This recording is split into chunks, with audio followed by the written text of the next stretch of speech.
ಒಂದು ವೇಳೆ ನೀವೇನಾದರೂ ಬೇರೆಯವರಿಗಾಗಿ ಬದುಕಿದ್ರೆ, ಬೇರೆಯವರ ತಾಳಕ್ಕೆ ತಕ್ಕಂತೆ ಕುಣಿದ್ರೆ, ಬೇರೆಯವರ ಇಷ್ಟದಂತೆ ಬದುಕಿದ್ರೆ ನೀವು ಬೇಗನೆ ಸತ್ತೋಗ್ತೀರಾ. ಬದುಕಿರುವಾಗಲೇ ನರಕವನ್ನು ನೋಡ್ತೀರಾ, ನೋವನ್ನು ನಷ್ಟವನ್ನು ಅನುಭವಿಸ್ತೀರಾ, ಮತ್ತು ಇದ್ದೂ ಸತ್ತಂಗಾಗ್ತೀರಾ. ಅದಕ್ಕಾಗಿ ನೀವು ನಿಮಗಾಗಿ ಬದುಕಬೇಕು, ಬೇರೆಯವರಿಗಾಗಿ ಬದುಕಬಾರ್ದು. ನೀವು ನಿಮಗಾಗಿ ಬದುಕಬೇಕು. ನಿಮ್ಮ ಜೀವನದಲ್ಲಿ ನೀವು ಎಷ್ಟೇ ಬೇಡ ಬೇಡ ಬೇಡ ಅಂತಂದರೂ ಕೂಡ ಕಷ್ಟಗಳು, ಸಮಸ್ಯೆಗಳು ಬಂದೇ ಬರ್ತವೆ. ಯಾವಾಗ ನಿಮಗೆ ಪ್ರಾಬ್ಲಮ್ಸ್ಗಳು ಬರ್ತಾವಲ್ಲ, ಆವಾಗ ನಿಮಗೆ ಸಿಕ್ಕಾಪಟ್ಟೆ ದುಃಖವಾಗತ್ತೆ, ನೀವು ದುಃಖಿ ಆಗ್ತೀರಾ. ನೀವು ಇಂಥ ಸಮಯದಲ್ಲಿ ಏನು ಅರ್ಥ ಮಾಡ್ಕೋಬೇಕಪ್ಪ ಅಂತಂದರೆ, problem is not equal to unhappiness. ನಿಮಗೆ ಪ್ರಾಬ್ಲಮ್ ಬಂತು ಅಂಥೇಳಿ ನೀವು ದುಃಖಿ ಆಗ್ತಾ ಇಲ್ಲ. ಪ್ರಾಬ್ಲಮ್ ಬಂದಿದೆ ಅಂಥೇಳಿ ನಿಮ್ಮ ಸಂತೋಷ ಹಾಳಾಗ್ತಾ ಇಲ್ಲ, ನೆಮ್ಮದಿ ಹಾಳಾಗ್ತಾ ಇಲ್ಲ. ಯಾವಾಗ ನಿಮಗೆ ಯಾವುದಾದ್ರೂ ಒಂದು ಪ್ರಾಬ್ಲಮ್ ಬರುತ್ತಲ್ಲ, ಆವಾಗ ನೀವು ಜನ ನನ್ನ ಬಗ್ಗೆ ಏನು ಅನ್ಕೋತಾರೆ, ಈ ಪ್ರಾಬ್ಲಮ್ ನನಗೆ ಬಂದಿದೆ ಅಂತ 4 ಜನರಿಗೆ ಗೊತ್ತಾದಾಗ ಏನು ಅನ್ಕೋತಾರೆ ಅನ್ನೋದನ್ನು ಯೋಚನೆ ಮಾಡಿಯೇ ನೀವು ದುಃಖಿ ಆಗ್ತೀರಾ. ಪ್ರಾಬ್ಲಮ್ಸ್ಗಳಿಂದ ನೀವು ದುಃಖಿ ಆಗ್ತಾ ಇಲ್ಲ. 4 ಜನ ನನ್ನ ಬಗ್ಗೆ ಏನು ಯೋಚನೆ ಮಾಡ್ತಾರೆ ಅನ್ನೋದನ್ನು ಯೋಚನೆ ಮಾಡಿಯೇ ನೀವು ದುಃಖಿ ಆಗ್ತಾ ಇದ್ದೀರಾ, ಯೋಚನೆ ಮಾಡಿಯೇ ಹಾಳಾಗ್ತಾ ಇದ್ದೀರಾ. ಅದಕ್ಕಾಗಿ ನೀವು ನಿಮ್ಮ ಬಗ್ಗೆ ಜನ ಏನು ಅನ್ಕೊತಾರೆ, ಬೇರೆಯವರು ನಿಮ್ಮ ಬಗ್ಗೆ ಏನು ಅಭಿಪ್ರಾಯಗಳನ್ನು ಇಟ್ಕೊಂಡಿದ್ದಾರೆ, ಇದನ್ನು ಯೋಚನೆ ಮಾಡೋಕ್ಕೂ ಹೋಗಬಾರ್ದು, ಇದನ್ನು ತಿಳ್ಕೊಳ್ಳೋಕ್ಕೂ ಹೋಗಬಾರ್ದು.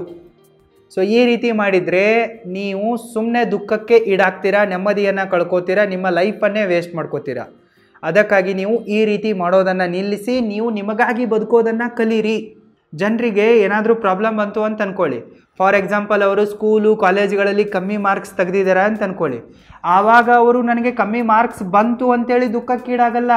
ನನಗೆ ಕಮ್ಮಿ ಮಾರ್ಕ್ಸ್ ಬಂದಿದೆ ಅಂತೇಳಿ ಬೇರೆಯವರು ಏನು ಅನ್ಕೋತಾರೆ ಅಂತೇಳಿ ದುಃಖಕ್ಕೀಡಾಗ್ತಾರೆ. ಜನರ ಲವ್ ಫೇಲ್ಯೂರ್ ಆಯಿತು, ಇಲ್ಲವೇ ಮ್ಯಾರೇಜ್ ಫೇಲ್ಯೂರ್ ಆಯಿತು, ಡಿವೋರ್ಸ್ ಆಯಿತು, ಬಿಸ್ನೆಸ್ಸಲ್ಲಿ ಲಾಸ್ ಆಯಿತು, ಅವ್ರು ಯಾವುದಾದ್ರೂ ಕಾಂಪಿಟೇಷನಲ್ಲಿ ಸೋತರು ಅಂತಂದರೆ ಅವ್ರಿಗೆ ದುಃಖ ಆಗಲ್ಲ. ಜನ ನಾನು ಸೋತಿದ್ದೀನಿ ಅನ್ಕೋತಾರೆ, ಜನರಿಗೆ ನಾನು ಡೈವರ್ಸ್ ಆಗಿದೆ ಅಂತೇಳಿ ಗೊತ್ತಾಗಿದೆ ಅಂತೇಳಿ ಅವ್ರು ದುಃಖಕ್ಕೀಡಾಗ್ತಾರೆ. ಸೊ ಇಲ್ಲೇನು ಅರ್ಥ ಮಾಡ್ಕೋಬೇಕು ನೀವು, ಪ್ರಾಬ್ಲಮ್ಸ್ಗಳಿಂದ ನಿಮಗೆ ದುಃಖ ಬರ್ತಾ ಇಲ್ಲ. ಪ್ರಾಬ್ಲಮ್ಸ್ಗಳು ಬಂದಾಗ ನೀವು ಯೋಚನೆ ಮಾಡ್ತೀರಾ, 4 ಜನ ನನ್ನ ಬಗ್ಗೆ ಏನು ಅನ್ಕೋತಾ ಇದ್ದಾರೆ ಅಂಥೇಳಿ. ಸೊ ಇದರಿಂದ ಆ್ಯಕ್ಚುಲಿ ನಿಮ್ಗೆ ದುಃಖ ಆಗ್ತಾ ಇದೆ. ಅದಕ್ಕಾಗಿ ನೀವು ನಿಮಗಾಗಿ ಬದುಕೋದನ್ನು ಕಲಿಬೇಕು. ಬೇರೆಯವರು ನನ್ನ ಬಗ್ಗೆ ಏನು ಯೋಚನೆ ಮಾಡ್ತಾರೆ, ಏನು ಅನ್ಕೋತಾರೆ ಅನ್ನೋದನ್ನು ಯೋಚನೆ ಮಾಡೋದನ್ನು ಫಸ್ಟ್ ನಿಲ್ಲಿಸಬೇಕು. ನೀವು ಒಂದು ಗುಣವನ್ನು ಬೆಳೆಸ್ಕೋಬೇಕು. ಆ ಗುಣ ಏನಪ್ಪ ಅಂತಂದರೆ, develop courage to be disliked. Develop courage to be disliked. ಜನ ನಿಮ್ಮನ್ನು ಹೇಟ್ ಮಾಡಿದರೂ ಕೂಡ, ಜನ ನಿಮ್ಮನ್ನು ಇಷ್ಟಪಡದೇ ಇದ್ದರೂ ಕೂಡ ನನಗೇನು ವ್ಯತ್ಯಾಸ ಆಗಲ್ಲ, ನನಗೆ ನಡೆಯುತ್ತೆ ಅನ್ನೋ ಒಂದು ಧೈರ್ಯವನ್ನು, ಮಂಡು ಧೈರ್ಯವನ್ನು ನೀವು ಬೆಳೆಸಿಕೊಳ್ಬೇಕು. ಜನ ನನ್ನನ್ನು ಹೇಟ್ ಮಾಡಿದರೂ ಕೂಡ ನನಗೇನು ನಷ್ಟ ಆಗಲ್ಲ, ಜನ ನನ್ನನ್ನು ಡಿಸ್ಲೈಕ್ ಮಾಡಿದರೂ ಕೂಡ ನನಗೇನು ಬೇಜಾರಾಗಲ್ಲ ಅನ್ನೋ ಒಂದು ಅಟಿಟ್ಯೂಡನ್ನು ನೀವು ಬೆಳೆಸಿಕೊಳ್ಬೇಕು. ಕೇರ್ಲೆಸ್ ಅಟಿಟ್ಯೂಡನ್ನು ಬೆಳೆಸಿಕೊಳ್ಬೇಕು. ಒಂದು ಸ್ವಲ್ಪ ನೀವು ಯೋಚನೆ ಮಾಡಿ, ಈ ಜನ ಇದ್ದಾರಲ್ಲ, ನಿಮ್ಮ ಫ್ರೆಂಡ್ಸ್ಗಳಾಗಿರ್ಬೋದು, ಫ್ಯಾಮಿಲಿ ಆಗಿರ್ಬೋದು, ನಿಮ್ಮ ರಿಲೇಟಿವ್ಸ್ಗಳಾಗಿರ್ಬೋದು, ಅದು ಯಾರೇ ಆಗಿರ್ಬೋದು, ಒಟ್ಟಿನಲ್ಲಿ ಜನ ಅಂದ್ಕೊಳ್ಳಿ. ಈ ಎಲ್ಲ ಜನ ನಿಮ್ಮ ಬಗ್ಗೆ ಒಳ್ಳೆಯದನ್ನೇ ಮಾತಾಡ್ತಾ ಇದ್ದಾರೆ ಅಂತ ಅಂದ್ಕೊಳ್ಳಿ. ಸೊ ಇವರು ಒಳ್ಳೆಯದನ್ನು ಮಾತಾಡೋದ್ರಿಂದ ನಿಮ್ಮ ಜೀವನದಲ್ಲಿ ಏನೂ ಒಳ್ಳೆಯದಾಗಲ್ಲ. ಇವರು ನಿಮಗೆ ಸುಣ್ಣ ಬಣ್ಣ ಹಚ್ತಾ ಇರ್ತಾರೆ, ಬೆನ್ನೆ ಸವರ್ತಾ ಇರ್ತಾರೆ, ನಿಮ್ಮ ಬೆನ್ನ ಹಿಂದೆ ಕೆಟ್ಟದಾಗಿ ಮಾತಾಡ್ತಾ ಇರ್ತಾರೆ, ಮುಖದ ಮೇಲೆ ಒಳ್ಳೆಯದನ್ನು ಮಾತಾಡೋ ಥರ ಆ್ಯಕ್ಟಿಂಗ್ ಮಾಡ್ತಾ ಇರ್ತಾರೆ. ಸೊ ಇದರಿಂದ ನಿಮಗೇನು ಒಳ್ಳೆಯದಾಗೋದಿದೆ, ಏನು ಲಾಭ ಆಗೋದಿದೆ?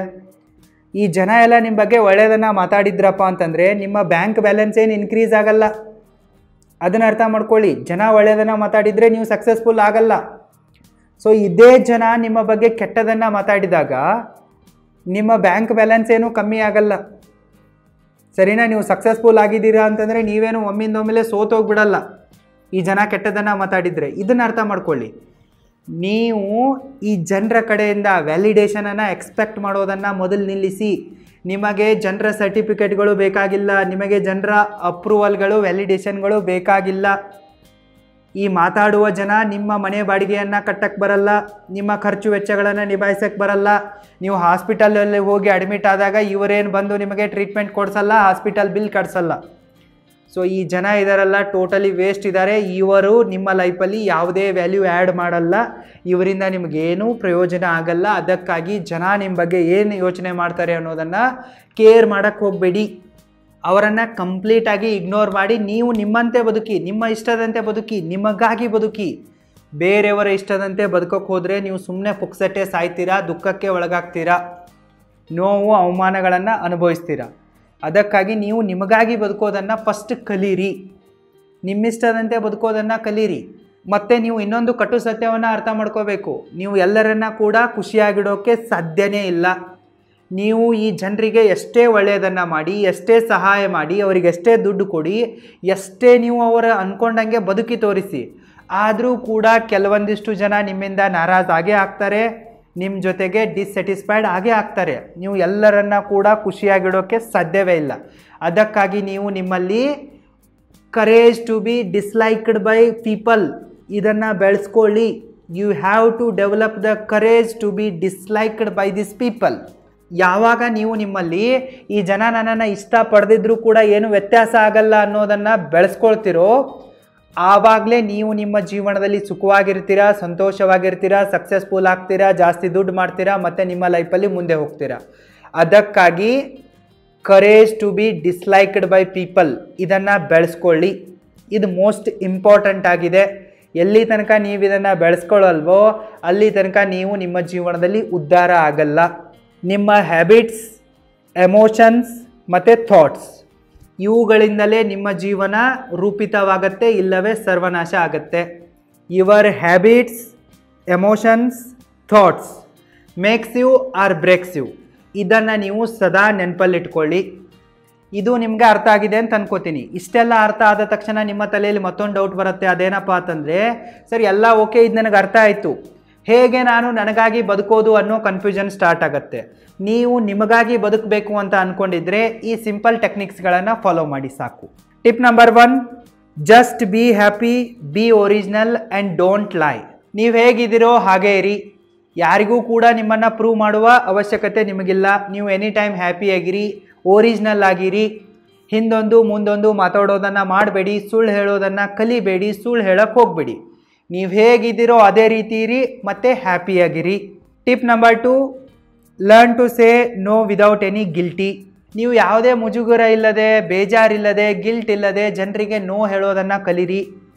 ನೀವು ನಿಮಗಾಗಿ ಬದುಕೋರಿದ್ದೀರಾ, ನೀವು ನಿಮ್ಮ ಲೈಫಿನ ಡ್ರೈವರ್ ಆಗಿದ್ದೀರಾ, ನಿಮ್ಮ ಲೈಫಿನ ಲೀಡರ್ ನೀವೇ, ಕಂಟ್ರೋಲರ್ ನೀವೇ, ನಿಮ್ಮ ಜೀವನದ ಕಥೆ ಇದೆಯಲ್ಲ ಅದಕ್ಕೆ ಹೀರೋ ನೀವೇ. ಸೊ ಹೀಗಿರುವಾಗ ನಿಮ್ಮ ಲೈಫು ನಿಮ್ಮಿಷ್ಟದಂತೆಯೇ ಇರಬೇಕು. ಮೈ ಲೈಫ್ ಮೈ ರೂಲ್ಸ್ ಅನ್ನೋ ಥರ ನೀವು ಬದುಕಬೇಕು. ನಿಮಗೇನು ಇಷ್ಟ ಇಲ್ವೋ ಅದಕ್ಕೆ ನೋ ಹೇಳಿ, ನಿಮಗೆ ಯಾರು ಇಷ್ಟ ಇಲ್ವೋ ಅವರಿಗೆ ನೋ ಹೇಳಿ. ಯಾವ ಕೆಲಸಗಳನ್ನು ಮಾಡೋದರಿಂದ ನಿಮಗೆ ಲಾಭ ಆಗುತ್ತೋ, ಯಾವ ಕೆಲಸಗಳನ್ನು ಮಾಡೋದರಿಂದ ನೀವು ಖುಷಿಯಾಗಿರ್ತೀರೋ, ಲೈಫಲ್ಲಿ ಮುಂದೆ ಹೋಗ್ತಿರೋ, ಬರೀ ಅಂಥವುಗಳಿಗಷ್ಟೇ ಎಸ್ ಹೇಳಿ. ಮಿಕ್ಕ ಎಲ್ಲ ವ್ಯಕ್ತಿಗಳಿಗೆ, ಮಿಕ್ಕ ಎಲ್ಲ ವಸ್ತುಗಳಿಗೆ, ಮಿಕ್ಕ ಎಲ್ಲ ಸಂಗತಿಗಳಿಗೆ ಧೈರ್ಯವಾಗಿ ನೋ ಹೇಳಿ. Tip number 3, do things because you love them, not to impress others. ನಿಮಗೇನು ಇಷ್ಟ ಇದೆಯೋ ಆ ಕೆಲಸಗಳನ್ನು ಮಾಡಿ. ನಿಮಗಿಷ್ಟ ಇದೆ ಅಂಥೇಳಿ ಆ ಕೆಲಸಗಳನ್ನು ಮಾಡಿ. ಅದನ್ನು ಬಿಟ್ಬಿಟ್ಟು ಬೇರೆಯವರನ್ನು ಇಂಪ್ರೆಸ್ ಮಾಡೋಕ್ಕೆ ಏನನ್ನು ಕೂಡ ಮಾಡೋಕ್ಕೆ ಹೋಗಬೇಡಿ. ಬೇರೆಯವರನ್ನು ಇಂಪ್ರೆಸ್ ಮಾಡುವ ಅವಶ್ಯಕತೆ ನಿಮಗಿಲ್ಲ. ಯಾರು ನಿಮ್ಮಿಂದ ಇಂಪ್ರೆಸ್ ಆಗಿ ನಿಮ್ಮೆಡೆಗೆ ಬರ್ತಾರಲ್ಲ ಅವರು ಜಾಸ್ತಿ ದಿನ ಉಳಿಯಲ್ಲ, ಒಂದಲ್ಲ ಒಂದಿನ ಬಿಟ್ಟು ಹೋಗ್ತಾರೆ. ಅದಕ್ಕಾಗಿ ನಿಮಗಿಷ್ಟ ಇದೆ ಅಂಥೇಳಿ ಆ ಕೆಲಸಗಳನ್ನು ಮಾಡಿ. ಅದನ್ನು ಬಿಟ್ಬಿಟ್ಟು ನಾನು ಈ ಕೆಲಸವನ್ನು ಮಾಡಿದರೆ ಅವಳು ಇಂಪ್ರೆಸ್ ಆಗ್ತಾಳೆ, ಅವನು ಇಂಪ್ರೆಸ್ ಆಗ್ತಾರೆ, ಆ ಜನ ಇಂಪ್ರೆಸ್ ಆಗ್ತಾರೆ, ಪೇರೆಂಟ್ಸ್ ಇಂಪ್ರೆಸ್ ಆಗ್ತಾರೆ, ಫ್ಯಾಮಿಲಿ ಮೆಂಬರ್ಸ್ ಇಂಪ್ರೆಸ್ ಆಗ್ತಾರೆ, ಫ್ರೆಂಡ್ಸು ರಿಲೇಟಿವ್ಸ್ ಇಂಪ್ರೆಸ್ ಆಗ್ತಾರೆ ಅಂಥೇಳಿ ಯಾವುದೇ ಕೆಲಸಗಳನ್ನು ಮಾಡೋಕ್ಕೆ ಹೋಗ್ಬಿಡಿ. ನಿಮಗಿದು ಇಷ್ಟ ಇದೆ ಅಂತೇಳಿ ಮಾಡಿ ಸಾಕು, ಜಸ್ಟ್ ಇಷ್ಟೇ. Tip number 4, only die for those who cry for you when you are alive. ನೀವು ಬದುಕಿರುವಾಗ ಯಾರು ನಿಮಗೋಸ್ಕರ ಅಳ್ತಾರಲ್ಲ ಬರೀ ಅಂಥವರಿಗಾಗಿ ಮಾತ್ರ ಸಾಯಿರಿ. ಎಲ್ರಿಗೂ ಕೂಡ ಸಾಯಕ್ಕೆ ಹೋಗಬೇಡಿ, ಎಲ್ರಿಗೂ ಕೂಡ ಒದ್ದಾಡಕ್ಕೆ ಹೋಗಬೇಡಿ, ಎಲ್ರಿಗೂ ಕೂಡ ಹೆಲ್ಪ್ ಮಾಡೋಕ್ಕೆ ಹೋಗಬೇಡಿ. ಯಾರು ನಿಮ್ಮ ಕಷ್ಟಕ್ಕಾಗಿದ್ದಾರೋ, ಯಾರು ನಿಮ್ಮ ಇಷ್ಟಕ್ಕಿದ್ದಾರೋ ಬರೀ ಅಂಥವರಿಗಾಗಿ ಮಾತ್ರ ಕೇರ್ ಮಾಡಿ. ಮಿಕ್ಕವರಿಗೆ ಏನು ಮಾಡೋಕ್ಕೆ ಹೋಗಬೇಡಿ, ಇಗ್ನೋರ್ ಮಾಡಿ. ನಿಮ್ಮ ಮನೆಗೆ ಬೆಂಕಿ ಹಚ್ಚಿಬಿಟ್ಟು ಊರ ಜನರ ಚಳಿಯನ್ನು ಹೋಗಲಾಡಿಸುವ ಮುಟ್ಟಾಳತನವನ್ನು ಮಾಡೋಕ್ಕೆ ಹೋಗಬೇಡಿ. ನಮ್ಮ ದೇಶ ಇದೆಯಲ್ಲ, ಅರ್ಧ ಜನ ಗುಲಾಮರಿಂದ ಕೂಡಿದೆ, ಅರ್ಧ ಜನ ಅಂಧ ಭಕ್ತರಿಂದ ಕೂಡಿದೆ. ಇವರೆಲ್ಲರೂ ಕೂಡ ಹಲ್ಕನನ ಮಕ್ಕಳಿದ್ದಾರೆ, ಸ್ವಾರ್ಥಿಗಳಿದ್ದಾರೆ, ನಾಲಾಯಕರಿದ್ದಾರೆ. ಇವರಿಂದಲೇ ದೇಶ ಹಾಳಾಗಿದೆ. ಸೊ ಅದಕ್ಕಾಗಿ ಯಾರ ಬಗ್ಗೆ ಕೂಡ ಯೋಚನೆ ಮಾಡೋಕ್ಕೆ ಹೋಗಬೇಡಿ. ಯಾರು ನಿಜವಾಗಿಯೂ ನಿಮ್ಮನ್ನು ಪ್ರೀತಿಸ್ತಾ ಇದ್ದಾರಲ್ಲ ಅವ್ರ ಜೊತೆಗೆ ಬದುಕಿ, ಅವರನ್ನು ಪ್ರೀತಿ ಮಾಡಿ. ಯಾರು ನೀವು ಬದುಕಿರುವಾಗ ಅಳ್ತಾರಲ್ಲ, ಯಾರು ನೀವು ಬದುಕಿರುವಾಗ ನಿಮಗೆ ಹೆಲ್ಪ್ ಮಾಡಬೇಕಂತ ಮುಂದೆ ಬರ್ತಾರಲ್ಲ, ಸೊ ಅಂಥವರಿಗಾಗಿ ಮಾತ್ರ ಸಾಯಿರಿ. ಅದನ್ನು ಬಿಟ್ಟು ಎಲ್ರಿಗೂ ಕೂಡ ಸಾಯಕ್ಕೆ ಹೋಗ್ಬಿಡಿ. ನಕಲಿ ವ್ಯಕ್ತಿಗಳಿಗಾಗಿ, ಸ್ವಾರ್ಥಿಗಳಿಗಾಗಿ ಸಾಯಕ್ಕೆ ಹೋಗ್ಬಿಡಿ. ನಿಮ್ಮ ಜೀವನವನ್ನು ಹಾಳು ಮಾಡ್ಕೊಳ್ಳೋಕೆ ಹೋಗ್ಬಿಡಿ. ಸ್ವಲ್ಪ ಸ್ವಾರ್ಥಿಗಳಾಗಿ, ಸ್ವಲ್ಪ ಕೆಟ್ಟವರಾಗಿ, ಮತ್ತು ನಿಮಗಾಗಿ ನೀವು ಬದುಕಿ. ಊರು ಸಾಬರಿ ಮಾಡಿ ಮುಲ್ಲಾ ಸೊರಗಿದ ಅನ್ನೋ ಒಂದು ಗಾದೆ ಮಾತಿದೆ ನಮ್ಮ ಕಡೆ ಉತ್ತರ ಕರ್ನಾಟಕದಲ್ಲಿ, ಬೆಳಗಾವಿ ಸೈಡು. ಸೊ ಈ ರೀತಿ ಮಾಡ್ಕೊಳ್ಳೋಕೆ ಹೋಗ್ಬಿಡಿ. ಊರು ಸಾಬರಿ ನಿಮಗೆ ಬೇಕಾಗಿಲ್ಲ. ಅವರವರ ಕರ್ಮ, ಅವರವರ ಹಣೆ ಬರ, ಅವರವರ ಕಷ್ಟ ಅವ್ರು ನೋಡ್ಕೊತಾರೆ.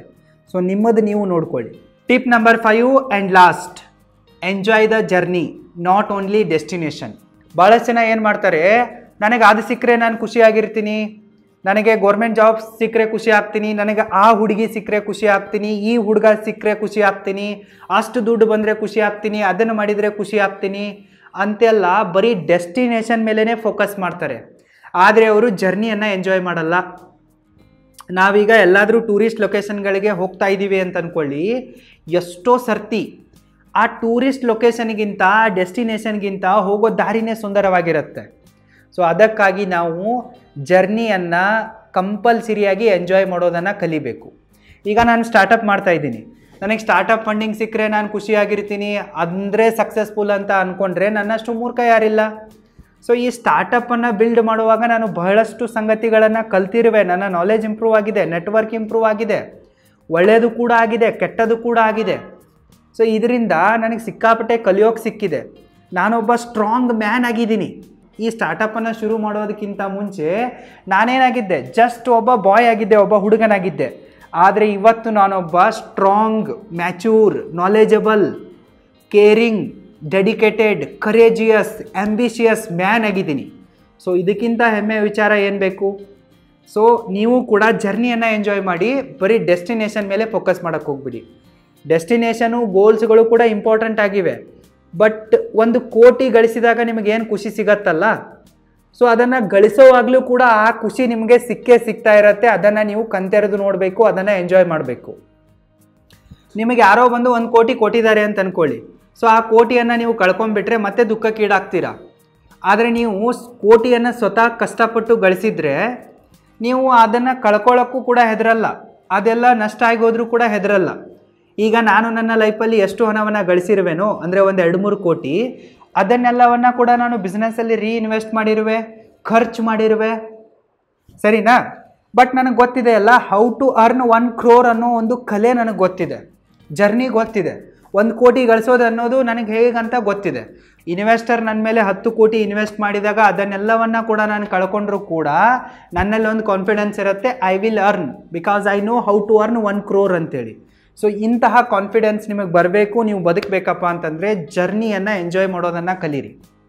ಸೊ ಜರ್ನಿಯನ್ನು ಎಂಜಾಯ್ ಮಾಡೋ ಕಲೆ ನಿಮ್ಮಲ್ಲಿತ್ತಪ್ಪ ಅಂತಂದರೆ ನೀವು ಸೋಲೋಕ್ಕೂ ಕೂಡ ಸಾಧ್ಯವಿಲ್ಲ, ಸಾಯೋಕ್ಕೂ ಕೂಡ ಸಾಧ್ಯವಿಲ್ಲ ಬೇಗನೆ. ಅಂದರೆ ದುರಂತಗಳಲ್ಲಿ ನೀವು ಸಾಯಲ್ಲ, ಸೂಸೈಡ್ ಮಾಡ್ಕೊಂಡು ಸಾಯಲ್ಲ, ಮತ್ತು ನೀವು ದುಃಖಿ ಆಗೋಕ್ಕೂ ಕೂಡ ಚಾನ್ಸ್ ಇಲ್ಲ. ಅದಕ್ಕಾಗಿ ಜರ್ನಿಯನ್ನು ಎಂಜಾಯ್ ಮಾಡೋದನ್ನು ಕಲೀರಿ.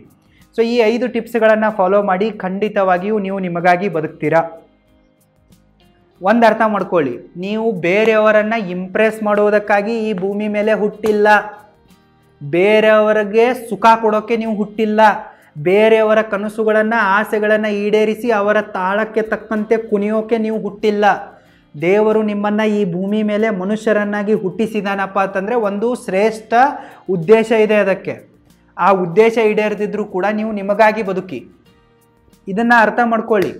ಬೇರೆಯವರ ಸುಖಕ್ಕಾಗಿ, ಬೇರೆಯವರ ಆಸೆ, ಆಕಾಂಕ್ಷೆ, ಕನಸುಗಳನ್ನು ಈಡೇರಿಸುವುದಕ್ಕಾಗಿ ನೀವು ಹುಟ್ಟಿಲ್ಲ, ನಿಮಗಾಗಿ ಬದುಕುವುದಕ್ಕಾಗಿ ನೀವು ಹುಟ್ಟಿದ್ದೀರಾ. ಇದನ್ನು ಅರ್ಥ ಮಾಡ್ಕೊಳ್ಳಿ ಸಾಕು. ಒಂದು ವೇಳೆ ನಿಮಗೇನಾದರೂ ನಿಮ್ಮದೇ ಆದ ಯೂಟ್ಯೂಬ್ ಚಾನಲನ್ನು ಕ್ರಿಯೇಟ್ ಮಾಡಿ ಹಣ ಗಳಿಸುವ ಆಸೆ ಇದ್ದರೆ ನೀವು ನಮ್ಮ ಯೂಟ್ಯೂಬ್ ಕ್ರಿಯೇಟರ್ ಕೋರ್ಸಿಗೆ ಜಾಯ್ನ್ ಆಗ್ಬೋದು. ಪ್ರೊಫೆಷ್ನಲ್ ವಿಡಿಯೋ ಎಡಿಟಿಂಗನ್ನು ಕಲಿಯುವ ಆಸೆ ಇದ್ದರೆ ಪ್ರೊಫೆಷ್ನಲ್ ವಿಡಿಯೋ ಎಡಿಟಿಂಗ್ ಕೋರ್ಸಿಗೆ ಜಾಯ್ನ್ ಆಗ್ಬೋದು. ಮೊಬೈಲ್ನಲ್ಲಿ ವಿಡಿಯೋ ಎಡಿಟಿಂಗನ್ನು ಮಾಡೋದನ್ನು ಕಲಿಯುವ ಆಸೆನ ಹೊಂದಿದ್ದರೆ ಮೊಬೈಲ್ ವಿಡಿಯೋ ಎಡಿಟಿಂಗ್ ಕೋರ್ಸಿಗೆ ಜಾಯ್ನ್ ಆಗ್ಬೋದು. ನಿಮಗೆ ಲಾಗಿಂಗ್ ಕಲಿಯುವ ಆಸೆ ಇದ್ದರೆ ಲಾಗಿಂಗ್ ಕೋರ್ಸಿಗೆ ಜಾಯ್ನ್ ಆಗ್ಬೋದು. ಸ್ಮಾರ್ಟ್ಫೋನ್ ಫಿಲಮ್ ಮೇಕಿಂಗನ್ನು ಕಲಿಯುವ ಆಸೆ ಇದ್ದರೆ ಸ್ಮಾರ್ಟ್ಫೋನ್ ಫಿಲಮ್ ಮೇಕಿಂಗ್ ಕೋರ್ಸಿಗೆ ಜಾಯ್ನ್ ಆಗ್ಬೋದು. ಟೈಮ್ ಮ್ಯಾನೇಜ್ಮೆಂಟ್ ಸ್ಕಿಲ್ಗಳನ್ನು ಕಲಿಯುವ ಆಸೆ ಇದ್ದರೆ ಟೈಮ್ ಮ್ಯಾನೇಜ್ಮೆಂಟ್ ಕೋರ್ಸಿಗೆ ಜಾಯ್ನ್ ಆಗ್ಬೋದು. ಎಲ್ಲದರ ಲಿಂಕು ಈ ವಿಡಿಯೋದ ಡಿಸ್ಕ್ರಿಪ್ಷನ್ ಬಾಕ್ಸಲ್ಲಿದೆ, ಚೆಕ್ಔಟ್ ಮಾಡಿ ಮತ್ತು ಕಲೀರಿ, ನಿಮ್ಮ ಲೈಫಲ್ಲಿ ಮುಂದೆ ಹೋಗಿ.